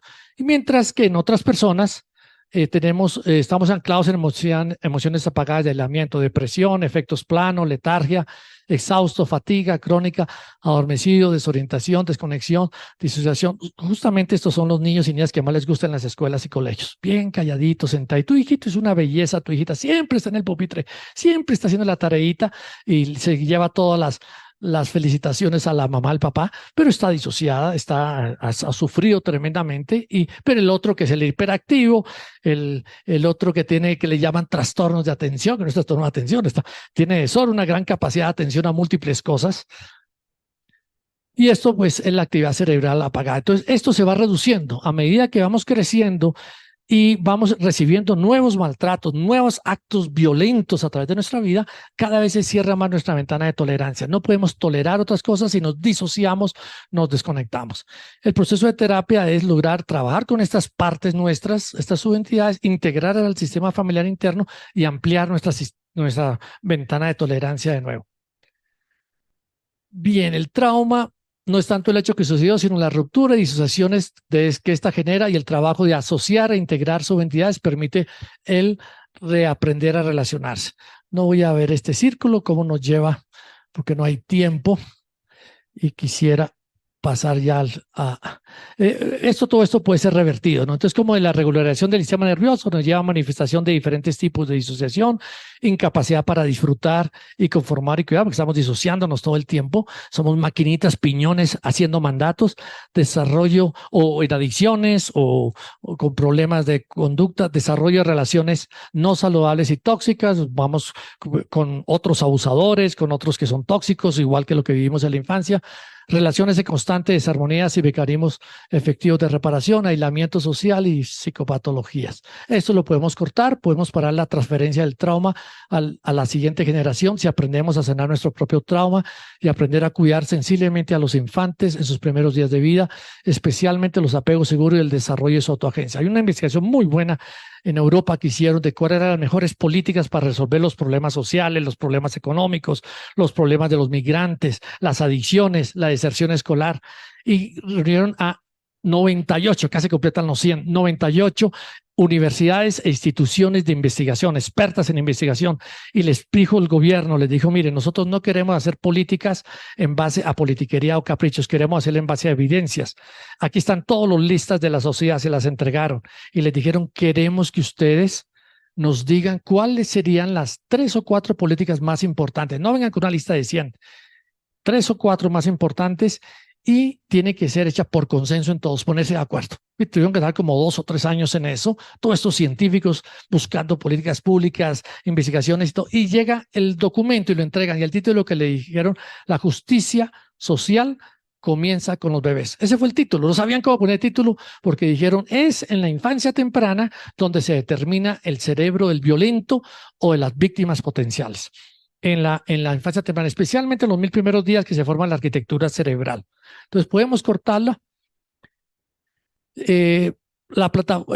Cosas cruciales. La neurociencia nos ofrece valiosas herramientas para la sanidad y resiliencia. Las 4 patas nos usamos, como trabajamos con los sectores populares, aprenden las 4 patas de la mesa y las 4 patas de la mesa del living. Esta es la del comedor, las 4 patas de la mesa del comedor y las 4 patas de la mesa del living, para identificar los grandes recursos que hoy tenemos disponibles para aprender a gerenciar el sistema nervioso, sanar trauma y erradicar la violencia. Entonces, la plataforma para gerenciar mi sistema nervioso, conocerlo, ingresar es un poco más, es diferente, pero para ya trabajar y gerenciar mi sistema nervioso, hay 4 marcos teóricos que debemos aprender bien. Uno es el sistema de estrés y defensa ante amenazas. El entender cómo responde mi sistema de estrés y cómo respondió, cómo se formó. Son 8 tipos de respuestas, ¿no? Les decía primero el grito de apego, después escapar, después pelear, la tercera, la cuarta es una parálisis tónica llena de ira, pero completamente el parasimpático es el acelerador todo metido, y el freno, que es el parasimpático, no puede mover el dedo o la mano. Esto sucede mucho en mujeres adultas, capaces, inteligentes, con fuerza, y las van a violar, por ejemplo. Ellas quedan completamente paralizadas, aunque tienen la capacidad y sabe que tiene la capacidad de pelear y escaparse o hacer algo. Después viene la indefensión aprendida, perdón, antes de aplacar y apaciguar, la indefensión aprendida, el desmayo que viene al final. La teoría polivagal, esto revoluciona completamente. El simpático y el parasimpático no habían existido solos. El nervio vago se descubre que tenía, el nervio vago que se creía que era que regulaba el sistema digestivo, cardiovascular y todo, bajaba el cerebro, es el nervio más vago que tenemos, el par craneano 10, era para regular el sistema nervioso. Hoy se descubre que no. El sistema vago, el 80% de las fibras son mielinizadas, las otras son sin mielina, muy lentas, pero las mielinizadas son rapidísimo y son ascendentes, son que se llaman aferentes, que traen toda la información del cuerpo, y que el cuerpo es esa parabólica que está escaneando. Sus cuerpos y ustedes me están escaneando a mí. El cuerpo de ustedes le está diciendo, esa persona es medio chauca, o de pronto es interesante, o su cuerpo es el que le está informando. No es el análisis de mis palabras. Tiene una parabolea gigante el cuerpo. Y en los niños esto funciona impresionante, la dimensión somática. En nosotros se ha atrofiado por el sistema, sistemáticamente castigos y menosprecio a los mensajes de nuestro cuerpo. Mami, no quiero comer más, ya estoy comiendo. Te comes todo. Cuando yo era chiquito no tenía comida, ahora tú hasta que no me des el plato. Mami, me quiero quitar la chamarra, su calor. No la vas a dejar botada. Cuando llegues a la casa te la quitas. Todo el tiempo nos entrenaron para ignorar a nuestro cuerpo y nos disociaron del cuerpo. Entonces, la teoría polivagal nos permite recuperar todo eso. La otra teoría fascinante, la teoría de apegos, ya muchos de ustedes la han conocido, apegos seguros, apegos inseguros, evitativo, por cómo conocer cómo nos vinculamos y nos relacionamos. Y sobre todo nos permite hacer lo que se llaman los apegos correctivos. Casi ninguno. Antiguamente decían que el 40% tienen apegos seguros, ya se sabe que no, que es excepcionalmente algunas cositas apego seguro. La gran mayoría de todas nosotros operamos con apegos inseguros. Pero la neurociencia nos permite ver lo que se llaman los apegos correctivos, cómo poder trabajar para lo que yo no pude tener en mi infancia, ahora lo puedo tener para tener resiliencia y sanidad. La teoría de la multiplicidad de la mente, les hablaba del sistema familiar interno, entender cómo se manejan las memorias episódicas nuestras, se van incorporando normalmente mientras sean normales, no sean traumáticas. Cuando son traumáticas son exiliadas, son alejadas y tenemos que permitirles que vengan, ellas quedan congeladas en el pasado y siguen viendo la misma película, aunque ya no existe ese trauma, pero sigue sintiendo el horror, el miedo, la impotencia, y hay que traerlas al presente.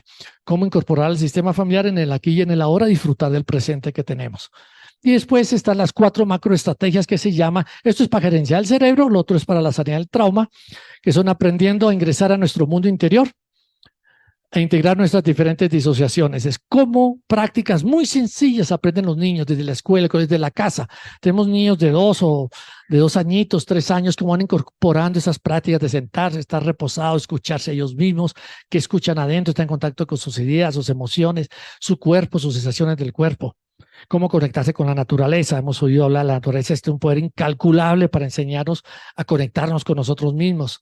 Entonces, esa es una de las primeras estrategias. La otra estrategia es aprendiendo a hacernos parte de comunidades sanadoras para la terapia relacional, cómo aprender, sanamos en comunidad, cómo nos ayudamos unos con otros en este proceso de sanidad, los grupos de autoayuda, el grupo de comadres, las prácticas en la familia que se pueden ir incorporando para que nuestra familia se convierta en una comunidad sanadora, que no alcanzarían si todos tuviéramos que ir aquí donde psicólogos y psicólogos, no alcanzaríamos. Las mismas psicólogas tienen que ir donde otras psicólogas, porque todos hemos sido cruzados por el trauma. Entonces, la sociedad necesita hoy desarrollar estrategias y mecanismos en nuestras vidas cotidianas.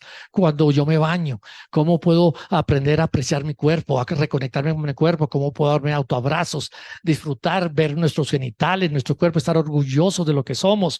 Mientras voy a defecar, mientras estamos picando en la familia, ¿qué tipos de diálogo hacemos? Picamos la cebolla, la zanahoria, ¿qué podemos ir haciendo mientras preparamos alimentos o lavamos los platos o hacemos la limpieza en las tareas cotidianas? Son profundos espacios que pueden ser de gran resiliencia y sanidad para estas familias.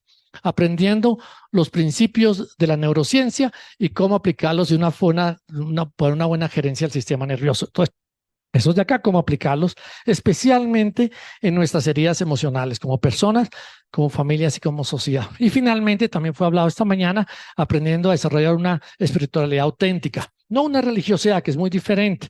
Hay bastantes investigaciones cómo la espiritualidad juega un rol grandísimo en procesos de sanidad y resiliencia del trauma, en sanidad de enfermedades orgánicas y mentales. Entonces, ¿qué es lo que es? Porque muchas veces la religiosidad es muy tóxica y justamente nos aborta la posibilidad de tener una buena espiritualidad. El conocimiento de nuestro sistema nervioso y de su gran capacidad para resiliencia nos permite reinventarnos como personas, familias y comunidades. Bien, voy a usar los últimos en este caminito. Nosotros usamos 2 grandes protocolos, que es el individual, que es para las personas, que cada persona tenemos que hacer este camino, cada una de nosotras y nosotros. Y el otro, que es el colectivo, el sistémico. Entonces, estamos con terapia sistémica. Eso se manda un protocolo que son 8 fases y llamamos de las 5 etapas el trabajo de cada persona. Entonces, aquí está. Sí, lo primero que hacemos es, primero que todo, seguridad. Crecimos en un entorno que no pudimos sentirnos seguros, ni siquiera con los que más deberíamos sentirnos seguros, el papá, la mamá o la maestra o el religioso. Hemos vivido siempre con una gran cantidad de exigencias y demandas, no por malo, nuestros pobres papás y mamás estaban con una cantidad de mandatos y presiones terribles, y prácticas que ellos recibieron. Mi papá hacía conmigo lo que el abuelo había hecho con el papá. A mí me ha servido mucho para empezar a comprender primero a mi papá y después empezar a perdonar. Esa palabra es horrorosa todavía para mí y batallo con eso. ¿Por qué? Porque hasta cuando fui comprendiendo todo lo que el abuelo hacía con él, entonces ir aprendiendo que estamos pasando de generación en generación toneladas de sufrimiento. Entonces, primero, seguridad. Cualquier trabajo que vayamos a hacer en área de sanidad y terapia, conmigo mismo es seguridad. Entonces, cada persona debe aprender qué me hace sentir seguro, cuál es el rincón de mi casa que me hace seguro, tal vez un paticito enfrente de unas florecitas atrás en la casa, algunas en el baño, donde las mujeres, el único sitio que me siento un poquito seguro en la casa es cerrar el baño y cerrar. Tengo diarrea, no me molesten, voy a estar aquí sentada.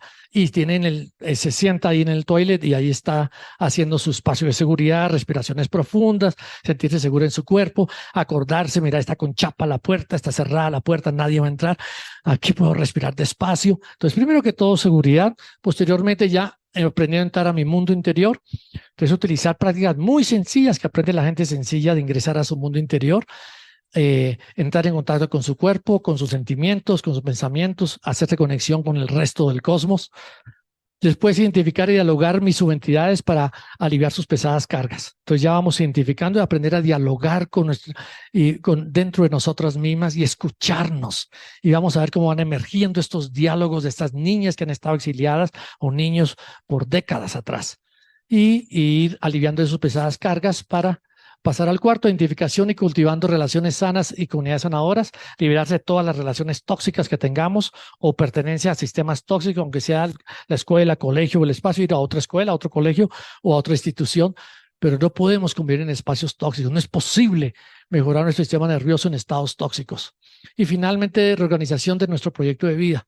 5 determinantes que esa va a ser para otra parte. Bien, esto para animales de que es posible, el cambio es posible, podemos sanar, podemos cambiar nuestras familias, nuestros hogares y podemos levantarnos. Muchas gracias.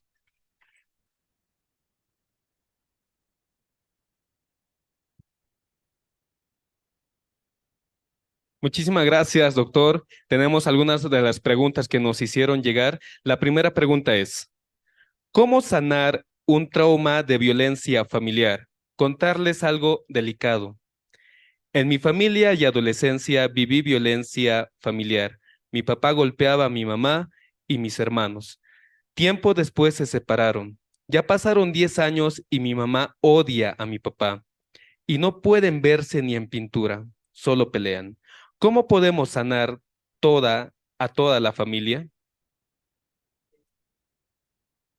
Gracias, sí. Es la historia de todas nosotras y nosotros. No es tan dramática, pero todos y todas tenemos una mochila de experiencias traumáticas, de eventos adversos en nuestras vidas. Desde que estábamos en la cuna, no hay cosa más horrible para un infante, un niño, que quedarse solo, dejarlo llorar en un cuarto solo.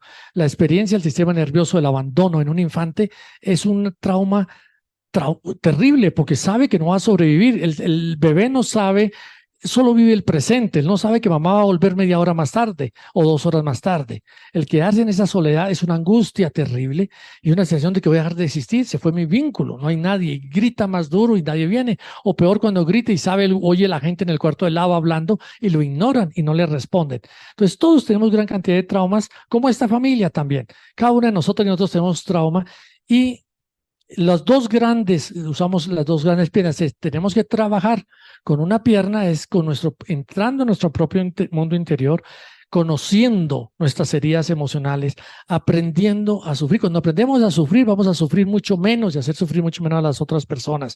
El estar huyendo todo el tiempo de esta sombra atrás, como si la tierra que está dando vuelta y viene la sombra que se está oscureciendo, se han visto, estamos huyendo para el poquito de luz que haya, que no me vaya ahora. Hay que hacer lo contrario, hay que voltearse, sumergirse en la noche, en la sombra de la noche para poder salir al otro lado. Pero necesitamos herramientas, esa es la tarea, los nuevos enfoques de los psicólogos, psiquiatras, pediatras, trabajadoras sociales, es darle herramientas a las personas y a las familias, no volverlas dependientes a la terapia, sino darles herramientas para que ellos gestionen su propio proceso de sanidad.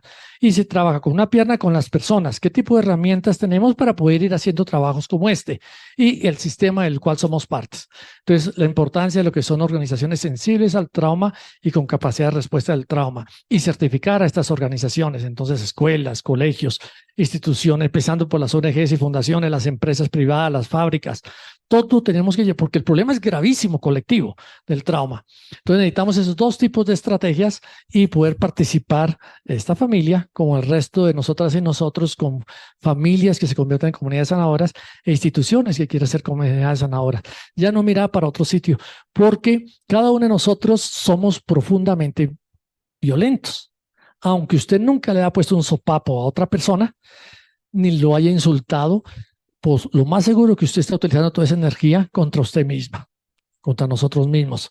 Y en algún momento llega un momento que ya no puede ya, y se lo echa aunque sea al perro o a otra persona y desfoga por el otro lado.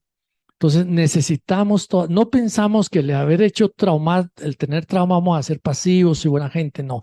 Vamos, esa energía, mientras nosotros no tengamos procesos de resiliencia y sanidad, la vamos a usar contra otras personas o contra nosotros mismos. Así que esa familia, como el resto, necesitamos trabajar nuestro camino personal y el sistema, trabajar con terapia sistémica familiar, que les permita reinventarse sus formas de las danzas interaccionales, esas danzas familiares que tienen que ser modificadas por nuevas prácticas. Gracias. Muchas gracias, doctor, por su respuesta. Tenemos una preguntita más que dice, ¿qué habilidades necesitamos incorporar para identificar y ayudar a las personas con trauma? Bueno, la primera habilidad que tenemos que hacer es ingresar a nuestro propio mundo interior. Si nosotros no podemos conocer nuestro propio sufrimiento, no entramos en contacto con nuestro propio sufrimiento, si no somos compasivos con nosotras mismas, si no somos empáticos con nosotros mismos, difícilmente vamos a tener compasión con otras personas o ser compasivos con ellos o poder que entren en contacto ellos con su propio dolor y sufrimiento. El primero que diría es trabajemos con nosotras mismas y tengamos estos grupos de aprendizaje colectivo, grupos de autoayuda, donde el tema es trauma. Vamos a hacernos trauma informados y con capacidad de respuesta ante el trauma. Entonces, una vez que la organización, la institución y cada uno de nosotros vamos avanzando en eso, vamos desarrollando nuestra habilidad para entender que la pataleta de nuestro hijo, de nuestro sobrino o el hijo de la vecina no es una pataleta que no es mal geniado ni nada, es un sistema nervioso que está altamente regularizado y que lo que peor que puedo hacer es venir con una actitud adultista a estrellarme contra este niño. Es un niño que está sufriendo y que tenemos que aprender a identificar las manifestaciones de sufrimiento de otros seres humanos en lugar de estrellarnos hacia ellos. Perfecto, muchísimas gracias. Vamos a brindar un fuerte aplauso, por favor, al doctor José Miguel de Angulo por esta excelente presentación. Vamos a invitar, por favor, a que se quede aquí presente porque vamos a hacerle la entrega de la certificación desde conocimiento y agradecimiento. Vamos a invitar al doctor Jorge Landaeta, por favor, para hacer la entrega de este reconocimiento al doctor Jorge Miguel de Angulo. Muy buenas tardes. A nombre de CEPAMOS, a nombre de la Universidad Privada San Francisco de Asís, muy agradecido por su presencia y su excelente exposición, así que se les entregue este certificado por su exposición. Muchas gracias.